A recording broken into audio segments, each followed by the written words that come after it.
Kahit anong gawin nila, hindi nila ako makuha, hindi nila ako makikita. Pero ginawa kong bumiyahe dito sa Manila para makatulong, para magbago ang liderato ng Senado. Dahil kung hindi magbabago, walang kinabukasan ang Pilipinas. Senator Ronald Bato de la Rosa, hindi magpapahuli ng buhay. Anak ng kamote, manhunt operation laban sa kanya, gagamitin umano ang buong puwersa ng kapulisan. Mantakin mo, 225,000 po yan. Ganun kadami. Ayon po sa Department of Interior Local Government Secretary John Vic Remulla. Attorney Rowena Guanzon uminit sa isyo. At ayon sa kanya, hindi umano pugante si Senator Ronald Bato de la Rosa. Magandang tanghali po sa ating lahat. Palike po muna, pa-share, pa-subscribe at pakipindot po ang inyong mga notification bell para lagi po kayong updated sa ating mga video. Matindi po itong naranasan ni Senator Bato de la Rosa dahil siya po ay senador. Binoto po siya ng 20 milyon ng mga Pilipino. Ibig sabihin, ang mga Pilipino ay gusto siya na magserbisyo sa bayan. Nakakalungkot dahil mapipigilan lang po yung mandato na yan dahil sa banyagang warrant of arrest na ngayon ay tinalima naman po ng gobyernong Marcos. At ang nakakalungkot, pati Korte Suprema, yung TRO ay hindi pinagbigyan. Pero anyway, meron pa naman daw motion na gagawin ang kampo ni Senator Ronald Bato de la Rosa. So ibig sabihin, hindi pa po tapos ang laban. Ang problema nga lang, itong nasa Executive Department, atat na atat, nahulihin si Senator Ronald Bato de la Rosa. Gusto nilang lumuhod ng tuluyan sa kanilang amo dyan sa International Criminal Court. Ito na nga po ang nangyayari mga kabisdak pagkatapos po ng mahabang tensyon dyan sa Senado, habulan sa Senado, TRO, pagkalis ni Senator Bato dyan sa Senate custody, ito na, humantong na po talaga sa manhunt operation gamit ang buong puwersa ng kapulisan. Di ba po overkill ito, anak ng kamote? Ito, pakinggan po natin ang balitang ito. Full force ay patutupad ng PNP ang arrest warrant laban kay Senator Bato de la Rosa. Ayon pa mismo kay Interior Secretary John Vic Remulla. At live mula sa TV5 Media Center. Ang una sa balita, mobile journalist Jazz Paredes. Jazz, ano mga paghahanda na ginagawa ng PNP? Mok 225,000 na pulis ang immobilize para hulihin si Senator Bato de la Rosa. Buong pwersa yan ng PNP ayon kay Secretary John Vic Remulla. Hindi idinatalya ni Remulla kung natukoy na nila ang kinaroroonan ng senador. Ayon naman kay PNP Chief Jose Melancio Nartates, susunod sila sa direktiba ng DOJ na arestuhin ang senador. Iginagalang daw ng PNP ang proseso ng hustisya at mandato ng mga ahensya ng gobyerno. Siniyak naman ni Nartates na magiging patas sila at igagalang nila ang mga karapatan ng senador. Samantala, Bok, kaninang umaga pa lang sa press briefing ni PNP spokesman Randolph Tuanyo, nakabang na talaga sila sa direktiba ng DOJ. Narito ang pahayag ng PNP spokesman. May sapat na numero ang specific na unit ng Philippine National Police para i-effect ang isang warrant of arrest kahit kanino man ito man ay maging senador o hindi man. Ang particular na unit na magsasagawa po nito ay ang CIDG. Jazz, sa panig naman ng NBI, may pahayag na ba sila tungkol dun sa utos ng DOJ na arestuhin si Senator Bato? Bok, sa ngayon, sinusubukan pa natin hingin ang panig ng NBI, no? Pero nauna nang sinabi ni NBI Director Melvin Matibag na meron na silang isa kinaroroonan ni Senator Bato de la Rosa, pero hindi pa niya yan idinadetalye. Pero ang sinabi rin ni Matibag ay dapat daw si Senator Robin Padilla ang tanungin kung nasaan nga ba si Senator Bato de la Rosa. Yan muna ang latest, Bok. Grabe to, di ba overkill ito? Mantakin mo po yung 225,000 strong force ng PNP handang arestuhin si Senator Bato de la Rosa. Kaya no, akala mo naman si Bato talagang wanted sa batas ng Pilipinas. Nakakalungkot dahil ang gobyernong ito, sinakop na po tayo ng tuluyan ng International Criminal Court. Lumuhod na tayo, yumuko na tayo. Hindi ko po maintindihan kung ano na ba ang kalagayan ng ating bansa. Itong PNP ba ay puwersa ba ng International Criminal Court o puwersa ng Pilipinas? Kasi as of now, until now, wala pong kaso si Senator Ronald Bato de la Rosa sa ating bansa. Yung tinataguan po ni Senator Bato hindi po batas ng Pilipinas, kundi batas ng banyaga. Wala pong jurisdiction ng ICC sa ating bansa. Yan po ang malinaw dyan. Alam mo ho, itong kalagayan natin, parang nagiging banana republic tayo eh. Dahil talagang sinusunod natin yung banyaga, ganun katindi, no? Yung Marcos admin. Pero, sa kabilang banda, bakit ganito kaatat, no? Itong gobyernong Marcos. Mantakin nyo po na 225,000 magbanahan kay Senator Bato. Ito ay hindi na po ito ordinaryong sitwasyon. Ito ay may halong politika na po ito. Politically motivated na po ang nangyayari ngayon. Wala na po tayong batas na sinusunod. Kasi kung may batas tayong sinusunod sa ating bansa, hindi mo, pwedeng-pwede mo talaga na hindi mo pansinin itong International Criminal Court. Kasi walang jurisdiction eh. Kaso nga ang may utos yan at may pakana, mismo ang gobyerno ng ating bansa. Itong presidente na tabingi ang panga, kagaya ng nakatabingi din ang panga ng Department of Justice. Bakit ba lahat ng mga opisyal ng gobyerno ngayon under bangag admin, mga tabingi ang pangano, mga budlat ang mata? Sila ang may gusto niyan. Kasi kung hindi nila kagustuhan ang lahat ng ito, nangyari kay Tatay Digong, ngayon kay Bato, hindi papansinin yung ICC dyan. Tingnan mo Russia. Pinansin ba ang ICC? Hindi. Anong ganti ng Russia? Naglabas ng warrant din ang Russia laban sa ICC. Israel, pinansin ba? Hindi. Wala naman talagang ano yan, bearing yung ICC. Sino ba sila? Unang-una, wala silang police power kahit hindi tayo sumunod. Walang mangyayari sa atin, tuloy ang buhay natin. Ang problema nga, ang utak nito, si Bongbong Marcos. O, ito, pakinggan natin itong budlat ang mata. Kunti lang. Ano bang nangyayari sa mga opisyal ng gobyerno? Si Mike Precious. Senator Bato de la Rosa. No? First, we confirmed that there is a existing valid arrest warrant from the ICC. He is charged as a co-perpetrator in the crime against humanity. Second, we also likewise confirm also the fact that based on evidence, pieces of evidence we've relayed information in the past few days, Senator Bato is not in the Senate premises. Third, yesterday, the Supreme Court did not issue a temporary restraining order. Neither was a status quo ante order was issued. But the main case is still pending with the Supreme Court. Fourth, the arrest warrant is enforceable. Based on all these Ang ina to, adik ka ba, sir? Tanong lang nga, sir. Ba't ganyan yung pagkatao mo, sir? Parang hindi ka bagay sa Department of Justice, sir. Naalala ko yung sa Lord of the Rings. Alam mo yung, my precious. Si Gulen. Yan talaga, kamukha niya talaga. Ba't nangyari sa mga to? Bawasan nyo nga ho yun. Si Gulim, naghahanap ng singsing. Ito, naghahanap kay Bato. Hindi Bato hinahanap, ha? Si Senator Bato. Maliwanag tayo dyan, baka mamali. Alam mo, sir, no? Sabi na, enforceable na daw yung, yung warrant. So, maliwanag na sa sikat ng araw. Na itong Department of Justice ay tuta kayo ng ICC. Department of Justice kayo ng ICC. Ang Pangulo ng Pilipinas, tuta ng ICC. Animal kayo. Alam mo, Vida, no? Ayusin mo nga yung mukha mo, putang yung dugat na buwisit eh. Pumunta kayo doon sa Czech Republic eh. Sinong hinahanap po ninyo? Si Saldico, no? Si Saldico, hawak ng banyagang bansa. Tapos gusto ninyong kunin. Pero hindi po kayo pinagbigyan ng Czech Republic. Dahil daw kidnapping ang ginagawa ninyo kay Saldico kung pagbibigyan kayo ng Czech Republic. Yung ibang bansa, pinoprotektahan yung karapatan ng mga Pilipino. Pero tayo mismo na Pilipino, ito, senador, kasama si Tatay Digong, hindi natin pinoprotektahan at ipinapadala natin sa ibang bansa. Ganun ba kakitid ang mga utak ninyo? At ganun ba, hindi na kayo makabayan eh. Makabanyaga kayo. Wala nang salitang makabayan under Marcos admin. Kasi nga, pag sinasabi mong makabayan, ang iniisip natin at pinapahalaga natin ay yung bayan natin. Eh makabanyaga na kayong mga animal kayo. Dahil sumusunod kayo sa warrant ng banyaga. Samantala, itong si Bato walang kaso dito. Simpleng logic lang eh. Kung kayo dyan sa mga Department of Justice, DILG, PNP, kung meron kayong nakitang kaso labang kay Senator Bato, sampahan nyo po ng kaso sa ating bansa. Kapanagutin nyo. Kayo Trillanes, sinahamo namin kayo. Kung meron talagang kaso, kayo mga anti-Duterte, mga anti-Bato, sige, sampahan nyo ng kaso sa Korte Suprema kasi umiiral naman ang ating justice system. Wala kasing kaso. Kaya hindi kayo nagsasampa. Doon na sa dahik, dahil magawa-gawa kayo ng kaso, state-sponsored ang lahat ng ito, ginastusan ninyo, mantakin mo buong puwersa, gagamitin labang kay Senator Bato, overkill. Bakit ba ayaw nyo gamitin ang buong puwersa ng kapulisan para hulihin po yung mga magnanakaw sa kaban ng bayan? Sa flood control. Hindi nyo magawa, no? Kasi huhulihin ninyo sarili ninyo. Pumalag po ang kampo ni Senator Ronald Bato de la Rosa tungkol sa manhunt operation laban po sa kanya. Narito po, pakinggan natin. Kailang, ito pala.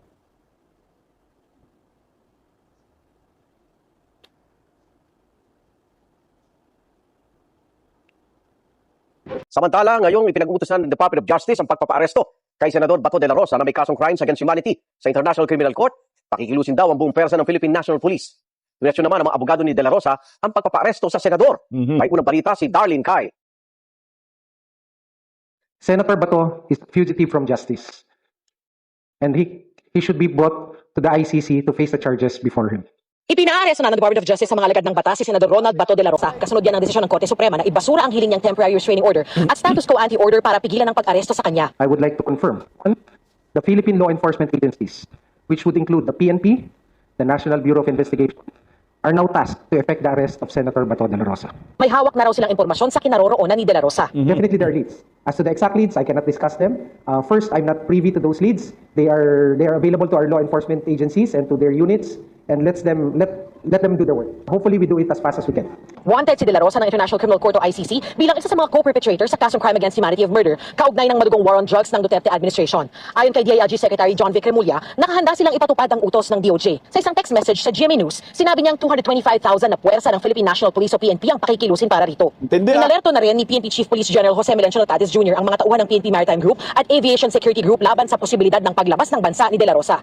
Ayon sa ulat ng GMA News Online, partikular na pinababantayan ng tinatawag na Southern Backdoor o yung dulong katimugang bahagi ng Pilipinas. Ang PNP Criminal Investigation and Detection Group o CIDG, hinihintay na lang daw ang go signal ni Nartates para ipatupad ang arrest warrant. Pag there is an order already and the CPNP has directed us, gagamitin namin ang buong unit po ng CIDG for every region and every province. Wala naman po tayong pinipili, big or small, lahat po yon ay ini-implement namin at all cost. Nakikipag-ugnayan na rin daw sila sa iba pang law enforcement agencies. Susunod din daw sa utos ng DOJ ang NBI. Ayon kay NBI Director Melvin Matibag, isasagawa nilang pag-aresto ng naaayon sa mga alituntunin. Ang mga abogado ni De La Rosa, kwinestyon ng Ito muna, stop muna tayo. Grabe naman, napaka-overacting naman itong mga animal na to. Ano? 225,000, hindi ako doon makagit over eh. Grabe ang dami niya, na buong pwersa ng kapulisan. Dead or alive ba ang order ni Bangag? Tanong ko lang. Kasi, utakin na 225,000, mantakin niyo po yan. Para bang talagang may kasalanan si Bato sa ating bansa. Narinig niyo yung sinasabi, wanted si Bato sa dayuhan, sa International Criminal Court. Hindi po wanted sa atin. Pero bakit uhulihin natin yung isang tao na wala namang kasalanan sa atin? Yan ang putangin kawalang hiyaan na itong ginawa ni Bongbong Marcos. Wala na tayong sinusunod na tamang konstitusyon, banana republic ang datingan eh. Ano ba ang kasalanan talaga ni Bato? Hindi natin ma-determine eh. Kasi banyaga yan eh, banyagang warrant lang yan, walang local warrant of arrest. Mismo dapat yung Korte Suprema ang magsabi, ano ba talaga? Yung TRO na yan, hanggang TRO, wala pa naman talagang pinal, yung pinaka-main case, petition ng kampo ni Senator Bato, wala pa naman decision. Pero bakit atat na po sila ngayon? Tangina, grabe na to kasing hot nyor, no? So ito, pumalag po yung kampo ni Senator Bato de la Rosa. Apareso ng DOJ sa senador. What law are you invoking in the spirit of fair play and due process and even humanitarianism? Hindi po nila pwedeng i-effect ang isang inactionable na warrant through misrepresentations. We have to respect our constitution, we have to respect customary international law, and we have to respect treaty law in this regard. Malinaw daw na target talaga ng gobyernong makuha si De La Rosa.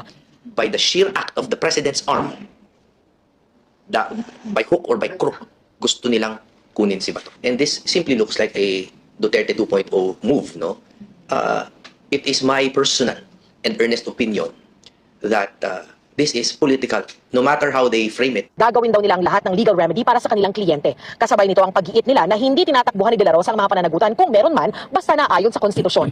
Proper cases can be filed in our country because we have a healthy prosecutorial system, we have a healthy judiciary. Dapat nga sa Pilipinas talaga yan. Kaso nga ayaw nga ni Bangag. Gusto niya nga dalhin doon sa dahik gamit si Trillanes. Tuloy natin konti. Ngayong itinuturing na ng pamahalaan na pugante si Senator Bato de la Rosa ay nagbabala ang Justice Department sa mga tutulong na makapagtago o makatakas siya. Nangihingi rin sila ng kooperasyon sa mga may impormasyon kung nasaan ngayon si De La Rosa. Ang sa akin din pong pakiusap, those who might be aiding or abetting or helping Senator Bato Diyan na naman si Gulim. the law, there are consequences. Alam natin na sa panuntunan ng rule of law may pananagutan. Ano? Tago, hindi lamang po sa sa mata ng batas ng Pilipinas, pati rin po sa batas ng ICC. Nakaalerto Gago. Anong batas ng Pilipinas na nilabag ni Bato? At anong batas ng Pilipinas ang nilalabagin ng kung sino man ang kasama ni Bato? Puta, wala. Diyan na naman si Gulim. Ay, precious! Lord of the Rings. Batas ng Banyaga? Bakit ako managot sa batas ng Banyaga? Hindi naman ako taga Netherlands. Dito lang ako sa Pilipinas managot. Batas ng Pilipinas, mga ugag. Putang ina, nakakaya ang Pilipinas under Marcos admin. Batas na ng Banyaga ang sinusunod. Wala na, gaguhan na to. Batas ng Pilipinas, Gulim. Ito pa rin daw ang Bureau of Immigration sakaling magtakang lumabas ng bansa si De La Rosa. Pero sa ngayon, wala pa raw nakitang record ng Bureau of Immigration na umalis na siya sa Pilipinas. As far as I know, there is an application for an Interpol Red Notice. Of course, I mean, that is a remedy available to us. Para sa mga kaanak ng mga biktima, ayon sa kanilang abogado, ang pagbasura ng Korte Suprema sa hiling na TRO ni De La Rosa ay nangangahulugan. Ayaw ko na yan makinig sa mga tanim witness, mga animal kayo, mga durugista, may oras din kayo. Alam nyo, nakakalito na itong gobyerno. Ano ba ang batas na sinusunod natin dito? Sariling batas o batas ng Banyaga? What for example ngayon, dahil sumusunod kayo sa batas ng Banyaga, pag magrereklamo kami, saan kayo magreklamo? Sa Netherlands? Na ibig sabihin ng NBI, papalitan na natin. Netherlands Bureau of Investigation, hindi na National Bureau of Investigation. Department of Justice, hindi na tayo sakop ng Pilipinas, putang ina, mga hanpas lupa kayo. Ito, yung kampo ni Senator Bato de la Rosa, mga abogado na puna po dito ni Attorney Sal Panilo. Siguro ito ay constructive criticism lang. Hindi naman talaga pinupunang-punang-puna. Sana ay makakuha rin ng ideya itong kampo ni Senator Bato dahil pinuna po ito ni Panilo. May problema daw yung kanilang petition. Dapat hindi daw TRO ang ni-request. O ito, pakinggan natin si Atty. Sal Panilo, narito. Sa isang special session ngayong May 20, nagdesisyon ng Korte Suprema sa botong 9 ang pabor, 5 ang hindi at 1 ang nag-abstain na ibasura ang petisyon ni Senador Ronald Bato de la Rosa para sa Temporary Restraining Order o TRO o status quo anti-order. Batay sa inilabas na press briefer ng Office of the Spokesperson ng Supreme Court, hiniling ni de la Rosa sa mataas na hukuman na pigilan ang iba't ibang ahensya ng gobyerno kabilang ang Department of Justice, Department of the Interior and Local Government, Philippine National Police, National Bureau of Investigation, Bureau of Immigration, Armed Forces of the Philippines at Criminal Investigation and Detection Group sa pagpapatupad ng anumang pag-aresto laban sa kanya. Kaugnay ito ng pagsilbi ng warrant mula sa International Criminal Court, red notice o diffusion mula sa Interpol o anumang dayuhang judicial at quasi-judicial instrument na walang katumbas na warrant mula sa Korte ng Pilipinas. Gayunman nilinaw ng Korte Suprema na limitado lamang ang kahilingan para sa interim relief o pansamantalang proteksyon ang naging aksyon nito. Ibig sabihin, hindi pa nare-resolba ng Korte Suprema ang pangunahing usapin sa kaso na inihain ni dating Pangulong Rodrigo Duterte at Senador de la Rosa laban kay Executive Secretary Lucas Bersamin at iba pang opisyal ng gobyerno. Ayon pa sa Supreme Court, ilalabas sa kanilang website sa May 25 ang buong resolusyon, kabilang ang magkahiwalay na concurring at dissenting opinions ng mga mehistrado. Samantala, nananatiling nakabinbin ang pagdinig sa pangunahing argumento ng magkaibang panig kung may jurisdiction nga ba o wala ang ICC at Interpol sa Pilipinas kaugnay ng pag-aresto kay dating Pangulong Rodrigo Duterte. Sa ngayon, wala pang inilabas na pahayag ang kampo ni Senador de la Rosa kaugnay ng naging desisyon ng Korte Suprema. Kung nanonood si Senador de la Rosa ngayon at yung abogado niya, ang sasabihin ko sa kanilang dalawa, I told you so. Sinabi ko na sa inyo na hindi din na yan, mga pinail nyo yan. Kasi mali ang pinail nyo. Hindi dapat certiorari, writ of amparo, at TRO, injunction. Dapat kako, i-file nyo ay habeas corpus. Sabi ko doon sa abogado, nagkamali ka na nung pinag-file ka ng certiorari para kay Presidente Duterte, kaya nadala yan sa iyo. Habeas corpus dapat ang inihain mo. Nagkamali ka na, ngayon nagkakamali ka na naman. Hindi kayo nakikinig eh.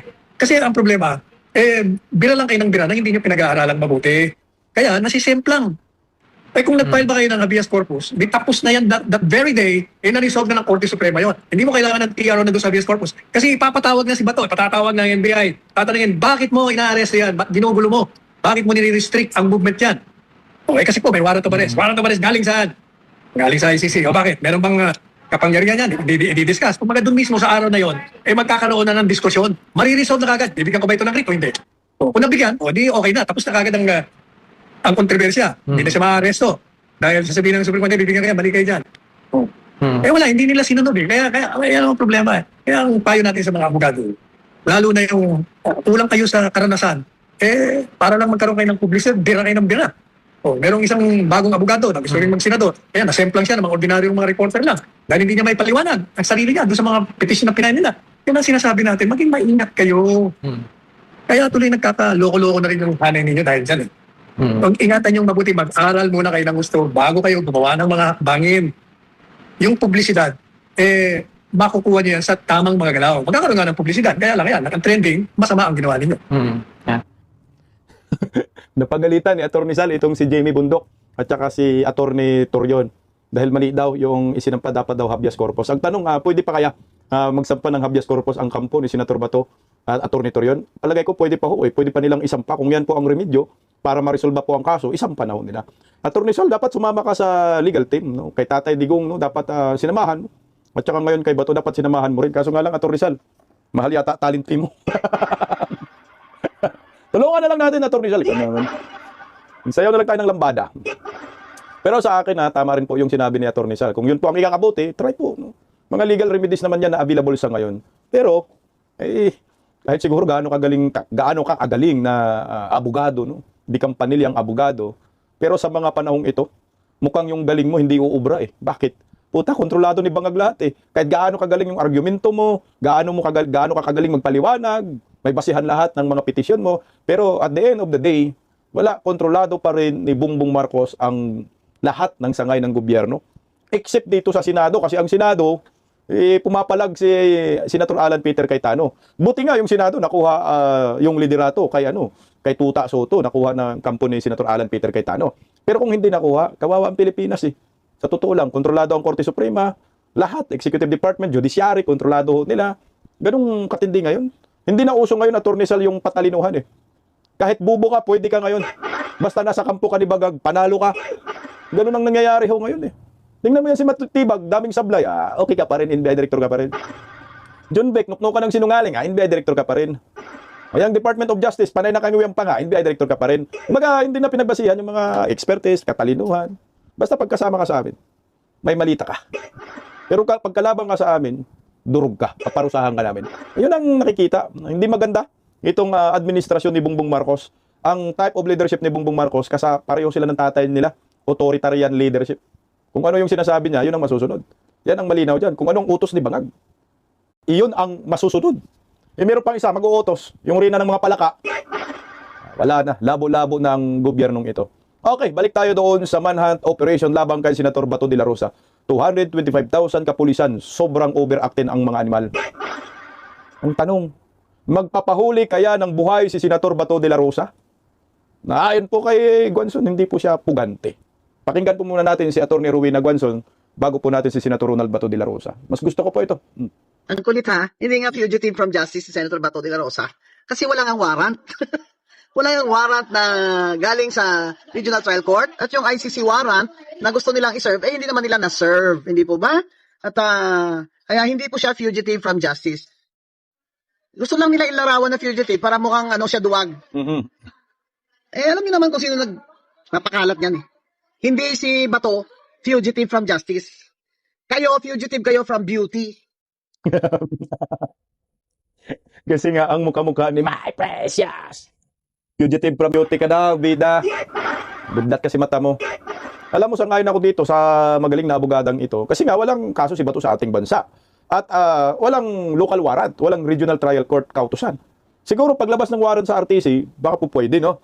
Sabihin mo, puganti ka ba to kasi may kautusan ng local court. Ito, International Criminal Court, banyagang warrant, puta. Again, hindi pugante si Senator Bato ayon po kay Atty. Rowena Guanzon. Mas maniniwala ako dito kaysa mga kamukha ni Gulim at sa mga bayarang mga media. Okay, magpapahuli kaya si Senator Ronald Bato de la Rosa ng buhay. Alam nyo, kilala po natin si Bato Musang, no? Musang. Iyong kumanta po siya ng PMA hymn. Marami nag-comment kasi nag-trending ako dyan eh. Sabi, pag kumanta daw, yung isang musang ng ganyan, ay sasabak daw sa digmaan na talagang hindi daw ito magpapahuli ng buhay. Pakinggan muna natin muli yung magandang awitin ni Senator Bato de la Rosa. Nag-trending to sa akin eh. Pakinggan natin.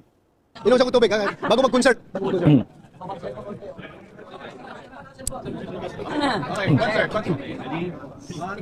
Sandali lang, baka mapagalitan ko ng mga piplas. Bakit? Sila. Ha? Yung line lang eh, pinaka-importante line. When bells for us are rung and our last stops is sung, let generation see our country free. Only to righteous way, those solid ranks of gray, thy virtues to display. Academy, oh hail to thee. Thank you. Salamat ha. Grabe, Senator Ronald Bato de la Rosa. Ayan na. Tindi ng kantang iyon. First time ko lang narinig yan eh sa isang musang. Kinanta in public, a cappella. Alam niyo, sabi nga nila na oras na kumanta daw yung musang dyan. Dead or alive. Hindi po yan talaga magpapatinag at hindi magpapahuli ng buhay. Meron din po akong ipi-play na video yung dito ko po nakitaan si Senator Bato ng Katapangan na hindi talaga yan magpapahuli talaga ng buhay. O ito, pakinggan natin. Kahit anong gawin nila, hindi nila ako makuha, hindi nila ako makikita. Pero ginawa kong bumiyahe dito sa Manila para makatulong, para magbago ang liderato ng Senado. Dahil kung hindi magbabago, walang kinabukasan ang Pilipinas. Kaya bumiyahe talaga ako, against all odds, lahat ng risk. Hinarap ko para makarating lang dito. Pero despite the fact na grabing preparasyon nila para hulihin ako, nalusutan pa rin natin sila. Dahil nandiyan si Lord. God's deliverance is real. Malabong mahuli si Bato. Sa akin lang Ito na malabong mahuli si Senator Bato para sa akin. Kasi ako naniniwala ako meron pa ring seniority, brotherhood, ang Philippine National Police at ang Philippine Military Academy. Lalo na po wala talagang kaso si Bato sa ating bansa. Napaka-imposible naman po kung tataluhin si Senator Ronald Bato de la Rosa ng kanyang mga kabaro. Mukhang malabo, no? Itong taong ito, nakaranas ng digmaan, alam niya na. Mantakin mo, pumasok na ho siya sa Senado eh. Nakalusot si Senator Bato. Di man lang na-aresto. Hinabol pa ng NBI, hindi na-aresto. Di ba? Nung umalis sa Senado, nalusutan din kayo, hindi man na-aresto. Ito pa kaya? Na mukhang nasa kabundukan na po ito ng tralala. Malabo po para sa akin. Si General Bantag na eh. Hindi nga ho ninyo mahuli-huli hanggang ngayon. Daluslos nyo. Si Senator Bato de la Rosa pa kaya? Yan ang isa sa mga nakita ko katangian ni Senator Bato. Kasi legit na musang ho ito. Lalaban po ito. Pero ako duda ho ako nasasabihin na arestoy nila si Bato. Siguro for optics lang. Baka nga, mga kapulisan ba magtago dyan kay Bato? Sa akin lang ha. O di ba kaya mga militar ang magtago dyan kay Bato? Kasi ang mga yan, alam nila ang sitwasyon ng ating bansa. Mga abusado na sa gobyerno. Sobra na, grave abuse of discretion. Lahat, abusive na lahat ng mga nasa departamento ni Bongbong Marcos. Siguro ayaw lang talaga nila ng gulo itong mga militar. Hanggat kaya pang tiisin, magtiis sila. Pero kung tatanungin po ako ninyo, kaya ba nilang hulihin si Bato? Hindi nila kayang hulihin para sa akin eh. Sa akin lang ha. Puta na, nalusutan nga kayo, harap-harapan eh. Nandyan, napakaraming kapulisan, 1,500.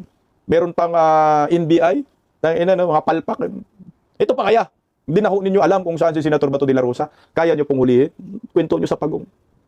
Lahat na siguro ng mga klase ng digmaan, naranasan na ni Bato. Kung paano magtago, naranasan na ni Bato. Di ba? 6 months nga eh. Hindi ninyo mahanap-hanap kung nasaan si Bato. Ang sabi nga nila ngayon, meron daw tracker team na ginawa ang Philippine National Police, si IDJ, para malukit si Bato. Siguro kahit na malukit ninyo, hindi nyo pa rin kayang hulihin yan. Naniniwala pa rin ako sa brotherhood. Brotherhood ng mga PNP, dahil ito si Bato nagiging PNP chief. No? Brotherhood ng PMA. Alam naman natin si Bato, musang. Saka walang kasalanan si Bato. Hindi siya pugante. No? Hindi siya wanted ng ating bansa. Yan ang maliwanag. Walang kaso na isa. Yung warrant of arrest na pinanghawakan ng mga nakatabingi ang panga, warrant of arrest po yan ng International Criminal Court. Wala pong warrant of arrest galing sa Regional Trial Court. Tsaka kahit maglabas pa ng warrant of arrest ang Regional Trial Court, di pa rin po pwede susuko ka dyan eh. Kasi mantakin mo, ikaw ay Pilipino, lilitisin ka sa banyaga. Ginawa nila kay Tatay Digong. Gagawin kay Bato. Ang taka naman nating mga Pilipino. Sa pagkakataong ito, dapat ang magkampi-kampi ay mga Pilipino, kapwa Pilipino. Hindi yung putang inakakampi ka sa banyaga, na alam naman natin ito ay pamumulitika lamang. Ako lang, naawa lang kay Senator Bato, mantakin mo. Napaka-awkward eh. PNP chief ka, nagserbisyo ka ng maayos, nagserbisyo ka ng tapat, ang dami mong award. Tapos, ganito ang mangyayari sa'yo. Yung institusyon mo na pinanggagalingan, yan din ang aresto sa'yo, na ikaw wala kang kasalanan, na alam ng mga kapulisan, wala kang kaso. Sige nga, maglabas ka nga kayo ng kaso ni Bato sa Pilipinas kung meron. Wala asin zero. Anong kaso na putak ng butse nila? Kaso sa International Criminal Court. Walang jurisdiction na, matagal na tayo nag-withdraw, anak ng kamote. Diba, 2018, nag-withdraw tayo. So ngayon, anong panghawakan natin na jurisdiction? Zero. Pwedeng hindi na natin pansinin yan. Unang-una, wala naman puwersa na kapulisan yung ICC. Mantakin mo kayo mga Pilipino, mga kapulisan, magpagamit kayo sa banyagan, tanga naman ho ninyo. Huwag kayong magpagamit.